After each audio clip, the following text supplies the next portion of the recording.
Pemerintah Kota Makassar kembali meraih opini wajar tanpa pengecualian atas laporan hasil pemeriksaan LKPD BPK RI Perwakilan Sulsel.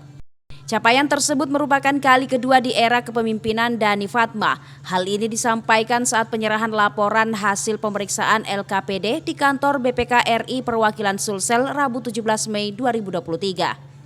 Hasil pemeriksaan LKPD, Kota Makassar dinyatakan WTP berdasarkan 4 kriteria, yakni kesesuaian laporan keuangan dengan standar akuntansi pemerintahan atau SAP, kecukupan informasi laporan keuangan, kepatuhan terhadap peraturan perundang-undangan, dan efektivitas sistem pengendalian intern. Pertama bukan persoalan WTP-nya sekarang, tapi kualitas WTP-nya.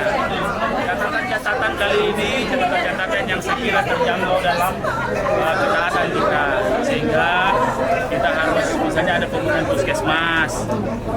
Dulu biasa berat-berat, biasa kalau di DPR itu berat-berat. Sekarang ya alhamdulillah keterjangkauan ketaatan kita itu insya Allah tidak mengalami kesulitan untuk menyelesaikan.